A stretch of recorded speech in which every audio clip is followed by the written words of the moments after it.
Well, I'm certainly not under 40, but inside sometimes I'm 16. So here we go. You'll remember, won't you, the health check and that graph that we had with the red, amber and green. And the greens you were pretty good at, the ambers were a bit average, but there was a big stripe of red on some of your charts. And there was a big stripe of red on Wigmore's mission and evangelism bit. So we were encouraged to look at our mission and evangelism. So with the group who came to visit us from the circuit, we decided to follow this course, Heartfelt. It had 3 sessions of around an hour or an hour and a half. So to help us to share our faith and gaining confidence in doing so. So the 3 sessions invited us with these 3 titles. Why should we share our faith? Who should we share our faith with? And how to share our faith. So we decided to have 3 consecutive Sunday mornings at worship time, because there's the captive audience.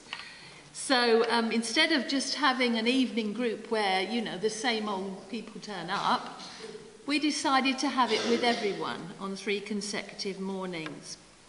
So we publicised it in advance so people were aware of it, emphasising that it was for all of us on whatever stage of our faith journey we're at, and it would be non-threatening.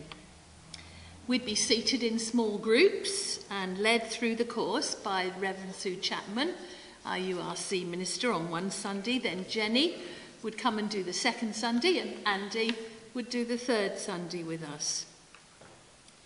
Now, the course was quite well received by those who experienced it, and we found particularly interesting sharing our faith with one another of how we came to Jesus.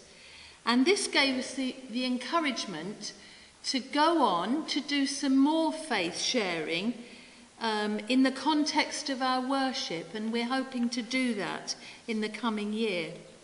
We didn't want to lose the momentum of these 3 Sundays, and so we had the idea quite a while ago of how were we going to reach out to all these community groups that meet in our building, because it's a community centre. And there are so many groups who come during the week, and all these people. And so we decided that we would set up, as a result of the course, a link person system.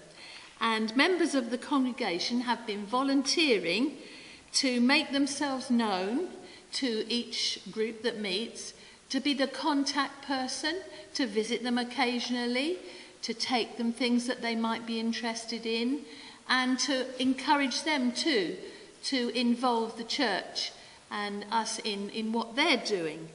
And so we see that as a two-way process, learning more about one another.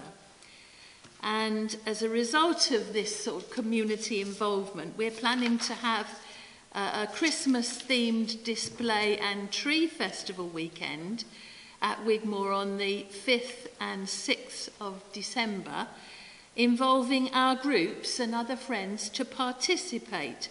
And then we can invite the neighbourhood to come in and have a look at what we do in that building 7 days a week.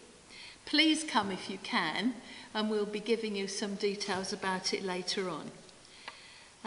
We're also contacting our 2 local primary schools to spread the word about our small but flourishing monthly messy church, and to invite families to be part of that Christmas weekend.